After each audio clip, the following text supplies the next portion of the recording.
Welcome to the next podcast that we're going to do. And I'm going to start it right away, but I wanted to do a shout out to the YouTubers. And today's podcast is going to be on all the different types of light workers. So I'm excited to share that with you guys. So here we go. And welcome everyone to the Ginette Biro Podcast. I'm Ginette Biro, and today, like I promised in the last podcast, we're going to talk about light workers and the many kinds of light workers that there are, because I believe we are all inherently doing our part. We all inherently have a role and are here for a purpose right now to help in this ascension, this growth, and this evolution of our planet and mankind on many, many, many levels, right? There are many levels. It's not just simply the great spiritual journey of meditation and levitation. At least for me, I'm still trying to levitate. I haven't figured it out yet. But there's many levels. And so I was talking to Spirit about these different levels, because I was like, we use the word light worker. And sometimes I feel like that's almost sounding cliche now. And they're like, but it's not. There are many forms of. And so I was like, okay, so let's talk about these different forms. Like, what are they? And they're like, well, there's many explanations already online. And I was like, well, tell me about it. And anyway, sometimes they get me to search some things because it's already here. As I've always said, there's a lot of written word already on our planet because a lot of people have a lot to share. And so on DNAawakening.org, and I love that it's DNA Awakening because I'm a big believer in DNA and epigenetics and how our consciousness does have a direct link to our epigenetics, which is that 98% of genes that are waiting to be coded, waiting to be told what to become. So when we tie that into consciousness, when we are conscious in our actions, in our food intake, in our environment, in what we do, we can make our genes express in their most efficient way possible, which is really amazing. But that's a whole other topic that I will be doing a podcast on as well. But on this website, DNAawakening.org, for anybody that wants to see, they had this amazing list of different types of labels that they've appointed to different kinds of light workers. And I resonated with it deeply, and they did a better job than I could have done channeling it, I believe. So one of the first ones I talk about is the gate workers and gatekeepers. And so these are they say that there are different gates on Earth that connect to different sacred sites through different punctual lines that serve as portals or energy centers or energy hubs. And the gatekeepers are more advanced than the gate worker, in which light workers work as a team to open interdimensional doors. So they're ones that are really familiar with these energetic centers. Sometimes we could see shaman really taking this role as knowing where these different energy centers are and how to access them. And they will also guard them deeply, which is why sometimes sacred sites are really hard to find, because they're guarded because of their energetic potential.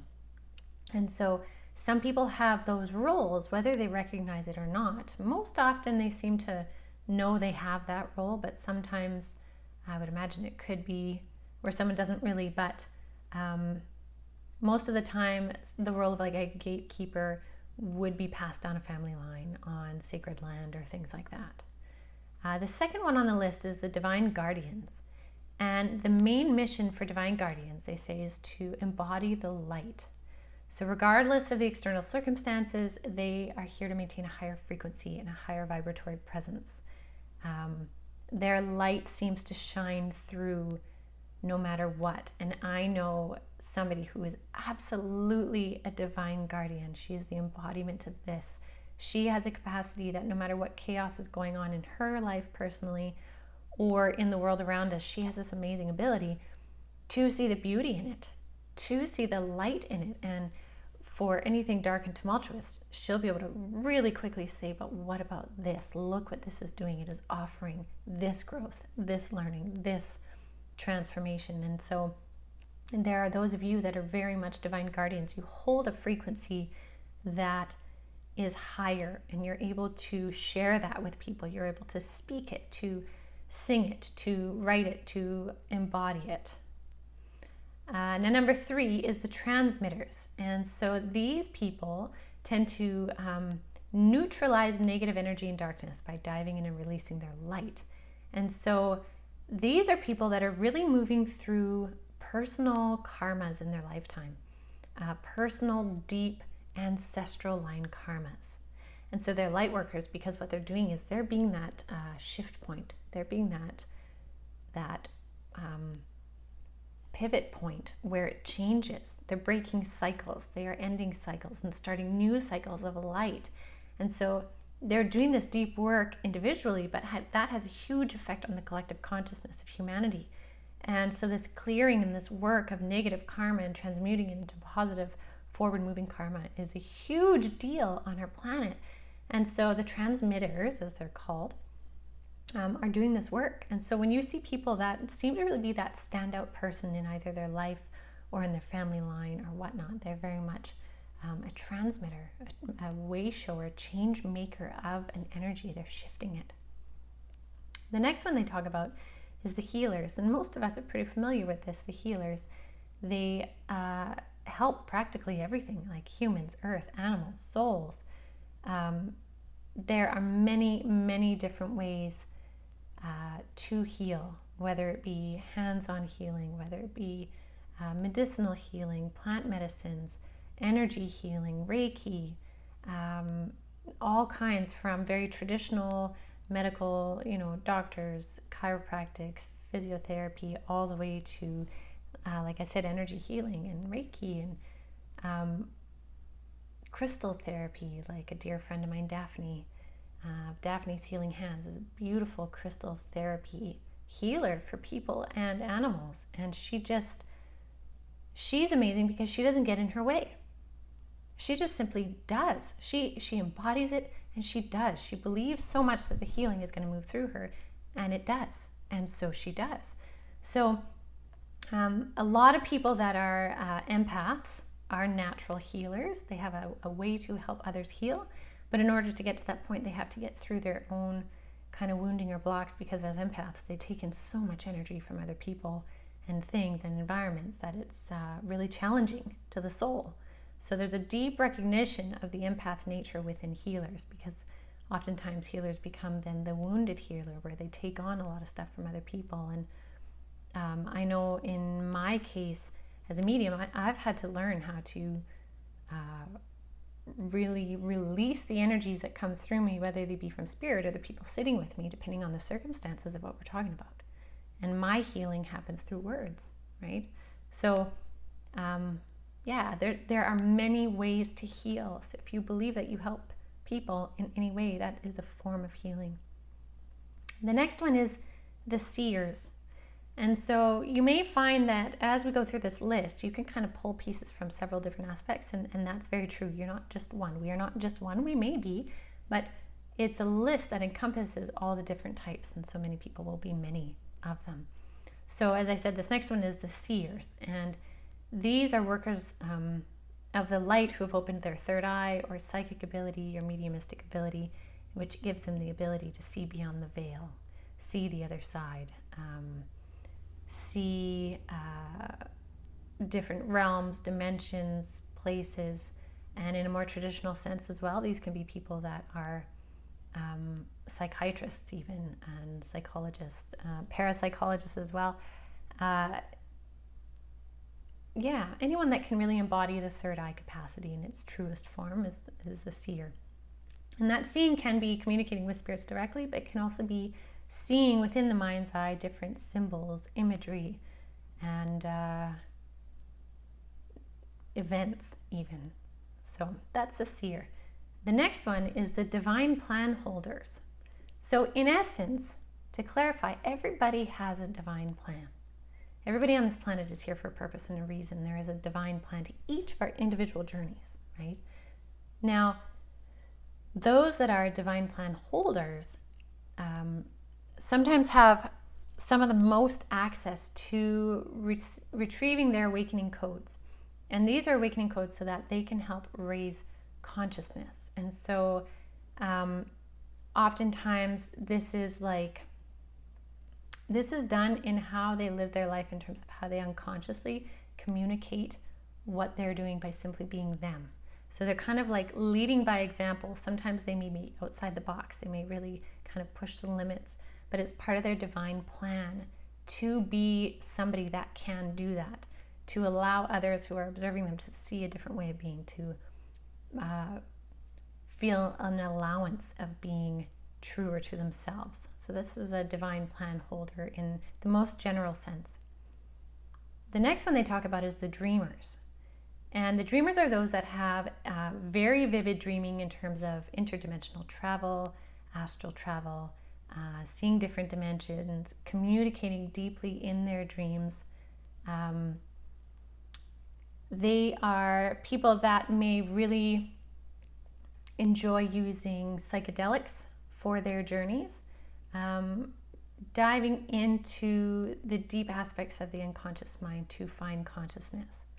And so this is where like art comes from, and inventions and changes in technology and things that have really radically shifted our world in terms of how we think, that like superbly push the boundary, often comes from what they call the dreamers. The next one is the messengers. Now the messengers are often those that channel information from the divine, whether it be angels, ascended masters, their higher self, light beings, you name it. And oftentimes these people will share messages through videos, blogs, teaching, or writing. Basically those that wish to be that intermediary piece between this world and the worlds beyond. And they have a capacity to explain what is happening through either their journey or explain or see journeys beyond them, that they have a way to explain it, color it, give it body so that other people can take it in and process it for themselves. So that's the messengers. Sometimes people call them earth angels, I've heard. I do know of a couple people that I would definitely say are like an earth angel and a messenger, because they tend to be in the right place at the right time with the right things to say, not only just to people that they know, but even people that they don't know, and it just randomly happens for them. So that would be an embodiment of the messenger. The next one is the protesters, and we've seen this and are still seeing this right now. And these are light workers that are involved in the weaving of light to manifest changes on the earth. And so these are ones that are manifesting ideally through positive events of creating a pattern for greater love and light.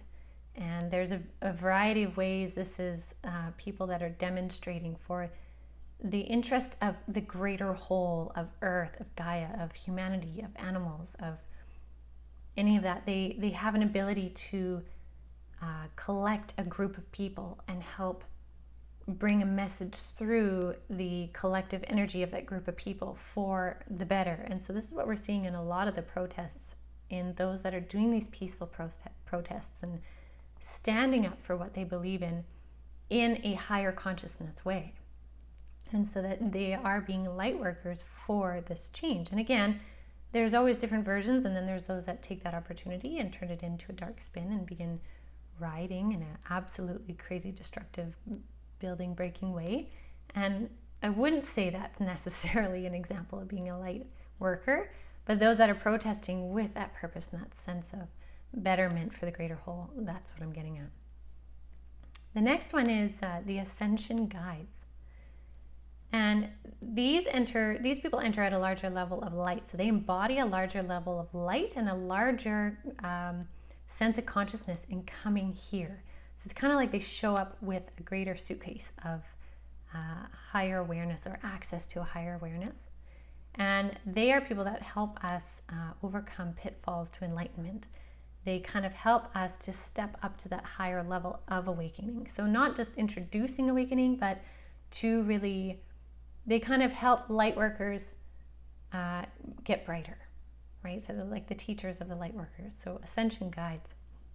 And this is because they approach the truth from a much higher point of view, and they can see the flaws that can arise with blind spirituality. Because this is a really interesting thing that we're seeing, is that spirituality is becoming this movement, right? It's becoming a great movement. But in that, you can also really find pockets of egoism within spirituality. You can find pockets of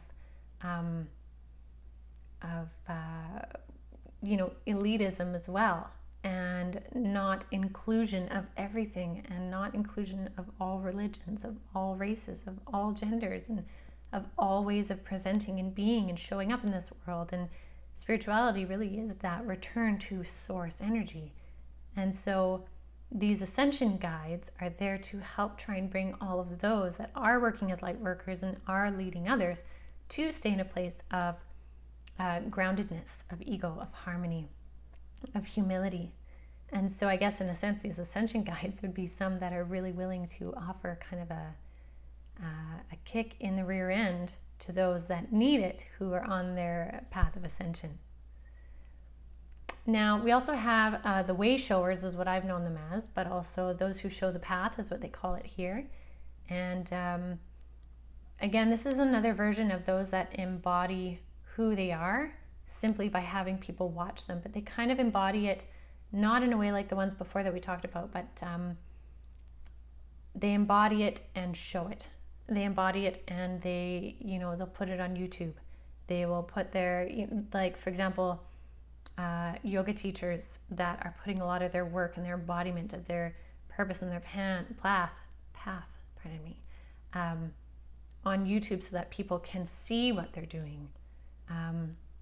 These are people that are really willing to share their way of being. There are some that really want to show how they are by just being, and then there's others that want to show how they are and include those in seeing how it is they are being. And so there is a slight difference there. And so these ones are the ones that are really willing to put it out there, to be an example of simply being themselves. And then we have the Unifiers, and these are the light workers who they kind of understand how everything connects to everything. They're really good at finding models and merging various philosophies into one. I have a great friend who is very, very talented at this. He has an ability to definitely, you could talk Bible, you could talk Quran, you could talk ancient religions, ancient civilizations, and he can find the commonalities in it. He can find the blending, and he can find where, things have shifted and gone in the wrong direction. And so Unifiers are good at perceiving the essence behind different opinions. And this is how they can find ways to connect people. So they naturally have an ability to see beyond the two sides and include all two sides that are part of it. These are people that not only translate but unify different teams of light workers. So they really create this embodiment of acceptance of all sides. There's somebody that can play on every team, and they can rally with every team, and they can pull all the teams together so that everything works as a harmonious unit.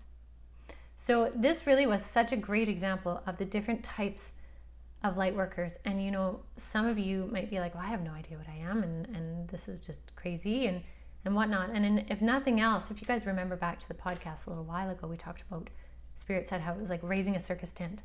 And to raise a circus tent, there's people doing different jobs to raise that circus tent, right? There's some that are just simply anchoring the energy.